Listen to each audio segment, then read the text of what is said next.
Hey guys, it's Sukhjanvir here, also known as Joyful Weirdo. And this video is my very first video, but it's not going to be like those mushy, awkward, uncomfortable for both of us introduction videos.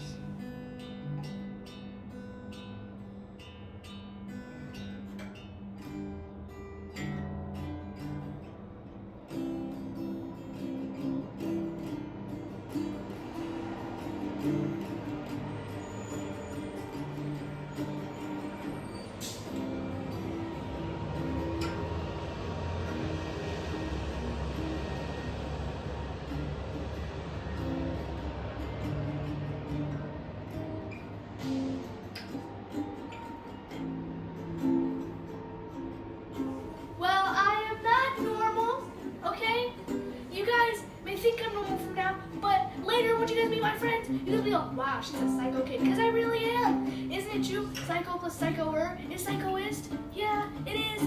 Yeah.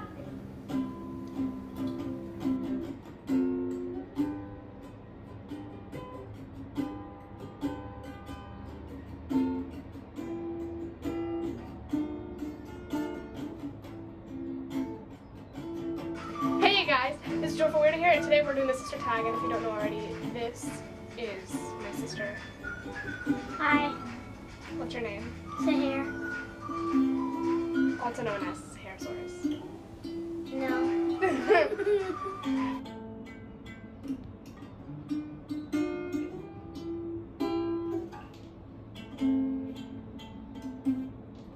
So anyways, growing up it was just like, it's just a hobby. Don't you want to be like the person who pays someone to come to your house and sing?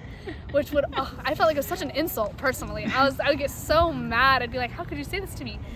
Because I want to be the person that goes to the person's house and sings. Like, that's what I want to do, you know? And so it was just always such a battle, like growing up, and the fight would always be like, I want to do this thing. No. Please let me do this thing. No.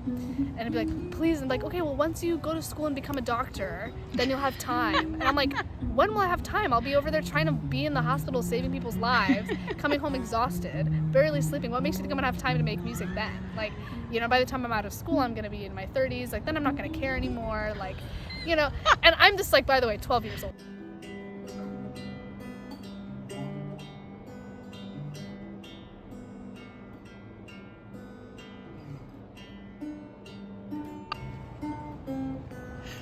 Oh my god, I'm falling into this tree. Hold on.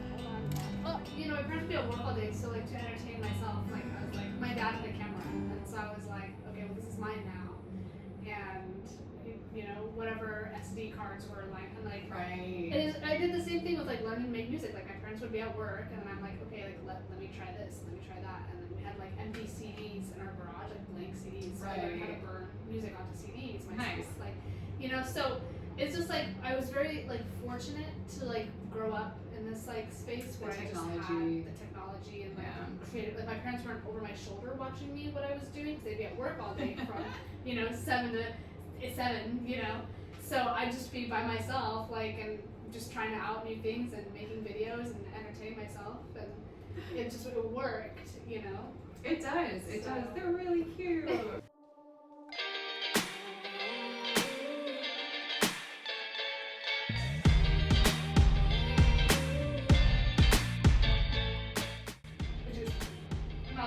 Like saying little things like that our moms say all the time, like around the house. Have you mixed that into your music? Like, have you ever used Punjabi or Hindi or anything in your music? No, but it's interesting you said, because I want to now. I used to be really embarrassed about it, but when I was a kid. Oh, now it's so cool. Yeah, and again, Tesher. He's all over it. I wrote like a couple of verses in Punjabi, which was really cool and fun, and it sounded really awesome too. Yeah. And I was like, wow, like I didn't know I could sing in my language. But it was fun. Because I always laugh when there's like Bollywood songs that are half Hindi, half English. Yeah. And the English just sounds so cheesy. Oh yeah. Like I think Javan or Javan, I always say it wrong. That movie, there's like a lead song that it goes back and forth between English, and the English is like, dance with me, baby. Yeah.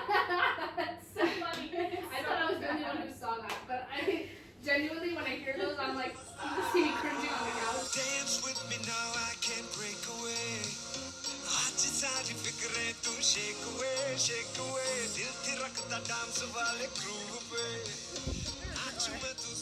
Oh, no.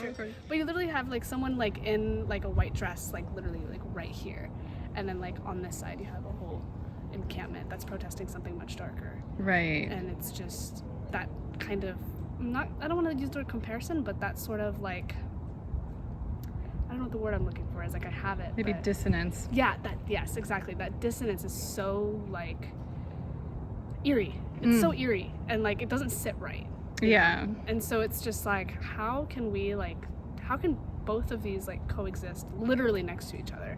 Like, aren't people who are taking the pictures kind of thinking to themselves like, but I don't know, like, because it's also like, okay, it is graduation and you should celebrate, you know, and like not to like, you know, take away from that because that's a whole separate thing, but right. Also in this time, it's also just like the irony of this whole thing is just so unsettling. And being a daughter of immigrants, like my parents had come here to create a better life for themselves and for my sister and I. And so for them, this country is like a gold mine, right? But for me, and I feel ungrateful almost to say that, like, well, where are we? This is ridiculous. Like, and my parents always tell me, well, the fact that you can even argue against your government is huge, because back home in India, like, God forbid you say anything against the government, right? So like, well, it's a privilege for you to be able to say that.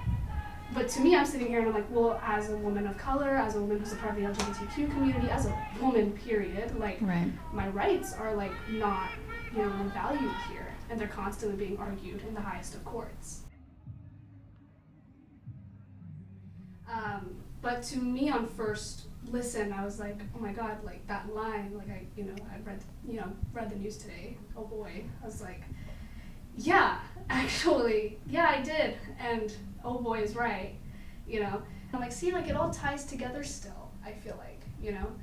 And so I figured I'd take a little bit of inspiration from the Beatles, ironically, that line, like, oh boy. I read the news today. I was trying to figure out how I was going to introduce the song, and in between all the other songs, and so I kind of just like I took a moment and I like looked at everyone, and I saw like some of the people that were organizing the event, they were actually wearing kufias, and I was like, oh, that's beautiful, like how symbolic, you know.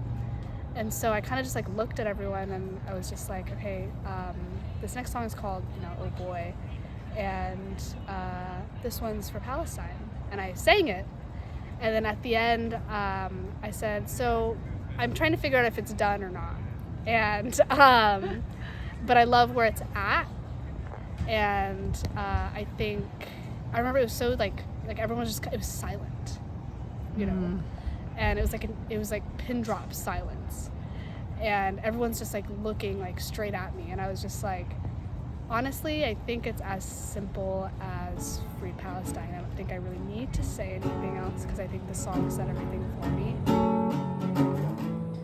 Yeah, I heard the news. The kids wish on missiles that light up the sky. The stars are gone. The rockets are too much for their little eyes. And I don't understand it. The whole world is watching, and all I can seem to say is, oh boy, I've hopelessly wished on all of the stars. You wear your pain in the shade of their blood.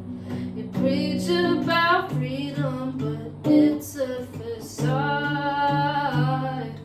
Oh boy, I wasted my youth with my hand on my heart, while you promised me justice would be served to all. Mama, come save me, the world won't wake up.